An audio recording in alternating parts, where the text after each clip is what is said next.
they said Matthew had HIV. And the doctor said, you've been exposed. You've had a bad exposure. Because, you see, I've been building a lean-to for my llamas, and so I had a bunch of open cuts on my hands, so I was pretty much screwed, you know? And you think, oh shoot, you know? Would you like to talk about losing sleep? And so I said, all right, what do I do? And they said, get up here. So I got up there and we started the AZT drugs immediately. I was told that if you're administered the drugs 36 hours after you've been exposed, that it can stop you getting the disease. That is a mean, nasty medicine. Mean. I've lost 10 pounds and a lot of hair. And quite frankly, I wanted to lash out at somebody. Not at Matthew, please understand, none of us was mad at Matthew, but maybe I wanted to squeeze McKinney's head off. And I think about Henderson. These two absolutely human beings causing so much grief for so many people. This has been horrible for my whole family, but mostly for her and her kids.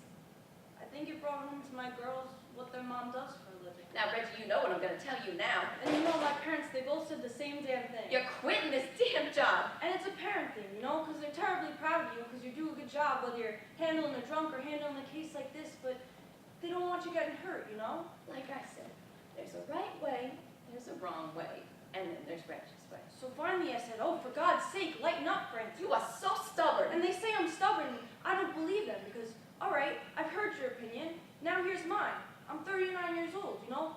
What are they going to do, spank me? Don't give me any ideas. I mean, it would look pretty funny, don't you think? What are they going to say? I just hope she doesn't go before me. I just couldn't handle that. University of Wyoming President Philip Dubois. Well, this was a young person who had read my piece in the Denver Post and sent me an email directly and said, You and the straight people of Laramie and Wyoming are guilty of the beating of Matthew Shepard, just as the Germans who looked the other way are guilty of the deaths of the Jews, the Gypsies, and the homosexuals.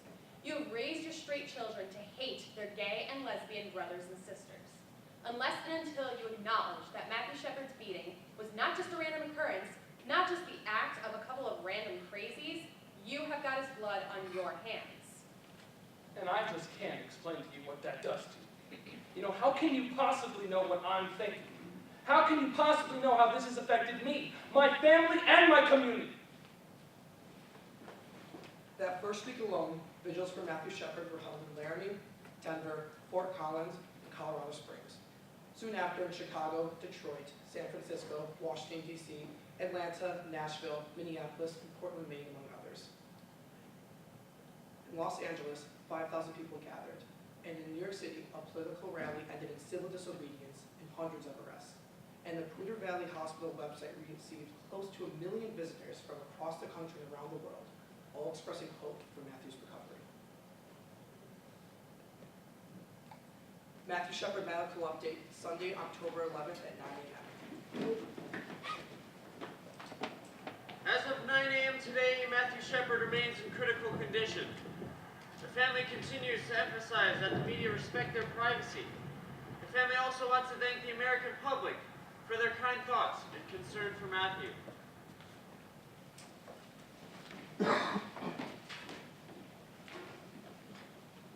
There are certain things when I sit in church, Jedediah Schultz.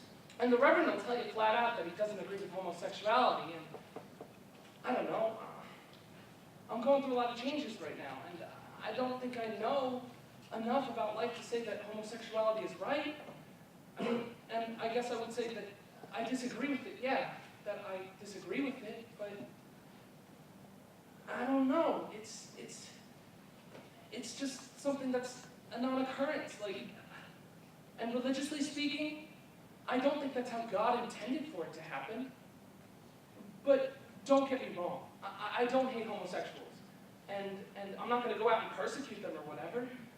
No, that's just not going to get in the way between me and the other person at all. Well, it's preached in schools now that being gay is okay, and yada, yada, yada. Conrad Miller. And if my kids asked me, I'd sit them down and I'd say, well, this is what gay people do. This is what animals do, okay? And I'd tell them, I'd say, this is life, This is the lifestyle, and this is why I believe it's wrong. There are more gay people around than what you may think. Murdoch Cooper.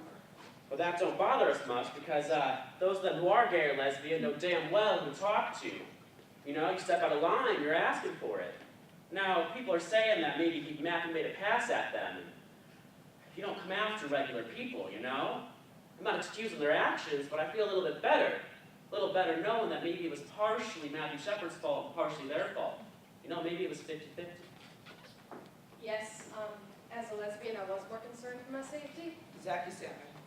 You know, I think we all were, because I feel like deep down, we all kind of knew that it could happen to any of us at any time. You know, I'd be afraid to walk down the street and display any sort of physical affection for my partner. You don't do that here in Laramie.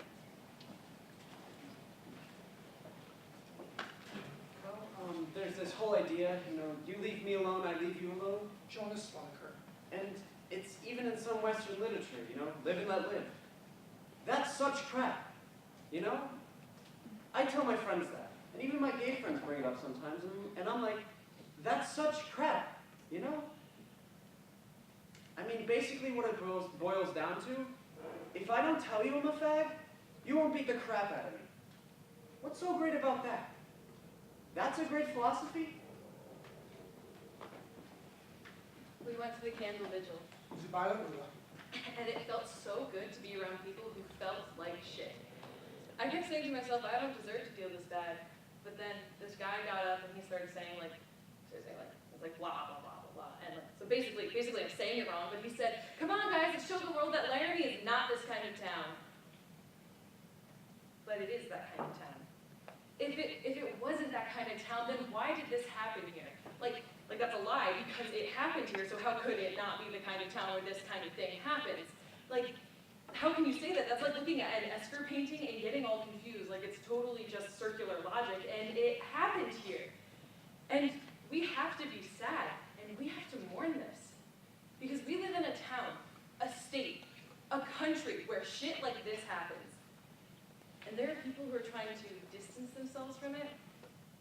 We need to own this crime, I feel. Everyone needs to own it.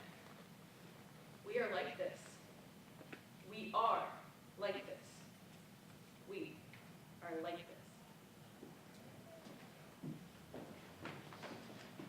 Today at the fireside, I ran into two friends of Aaron McKinney, Shannon and Jan.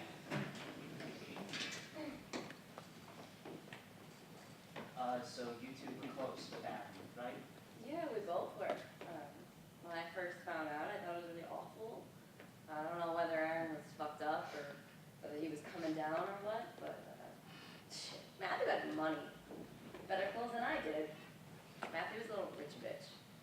You shouldn't call him a rich bitch, though. Like that ain't right. Well, I'm not saying he's a bad guy.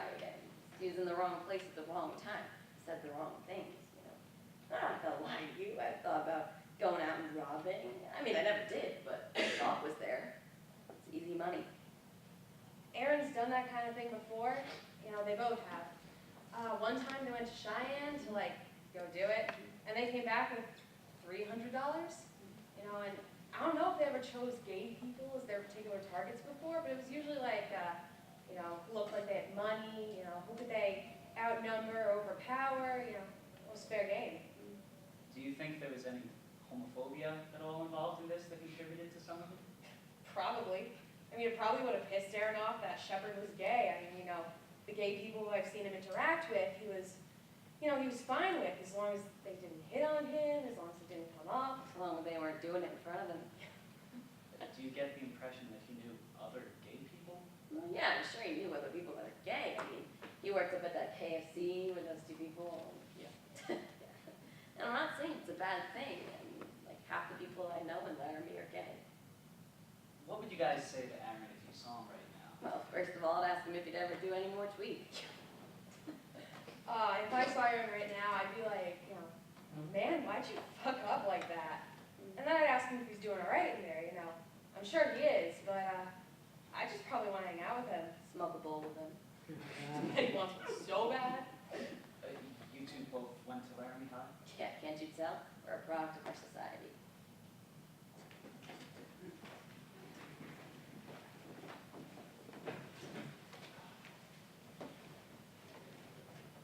On a day that is given over to nothing more profound than collegiate exuberance and the fortunes of the University of Wyoming football team, this community on the High Plains had a different kind of homecoming this Saturday, as many searched their souls in the wake of an apparent vicious anti-gay hate crime. Philip Dubois. This was homecoming weekend, so there was a parade. And the students had organized to tag alongside the back of the parade, with the banner supporting Matthew. And the students were wearing these armbands that they had created. I live in the center of town. Harry Woods. And my apartment has windows on two opposite streets, one going north and one going south. And you see, that's the exact homecoming parade route. Now, on the day of the parade, I had a cast on my leg due to a nasty fall. And I was disappointed because I had wanted to walk with the people marching for Matthew Shepard. But I couldn't, so I watched from my window. And I'm 52 years old and I'm gay. I have lived in this town for a long time, and I have seen a lot. And I was so moved when I saw the tag at the end of the parade. About 100 people marching behind a banner for Matthew Shepard. And then, of course, the parade went down to the end of the street, so I moved to the other side of my apartment to get ready for it to make a U-turn and come down the other way. I was right up in front there, where they were holding the banner for Matthew, and let me tell you, I've never had goosebumps so long in my entire life. It was incredible. A mass of people, families, of mothers, holding their 6-year-old kids, tying these armbands around these 6-year-old kids and trying to explain to them why they should be wearing an armband. I mean, it was just amazing. It was absolutely one of the most beautiful things I've ever seen in my life. Sure enough, 10 minutes pass and the parade starts coming down the street.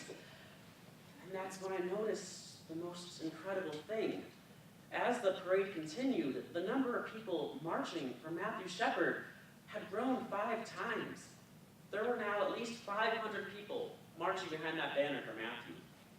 500 people. Can you imagine? And the tag at the end of the parade was now bigger than the entire parade itself. And people kept joining. And you know what? I started to cry, tears streaming down my face. And I thought to myself, thank God I got to see this in my lifetime. And then my second thought was, thank you, Matthew. I really haven't been all that involved, per se. My husband's a highway patrolman, so that's really the only way that I've known about it. Now, when this first happened, I just thought, I just can't. It's horrible. I don't care who you are. I mean, but the other thing that happened that was not brought out, at the same time this happened, that patrolman was killed. And there was nothing. Not even anything about the old man that killed him. He was driving down the road, and he shouldn't have been driving, and he killed him. And it was just a little piece of the paper. And we lost one of our guys. You know, my husband worked with him. He was brand new on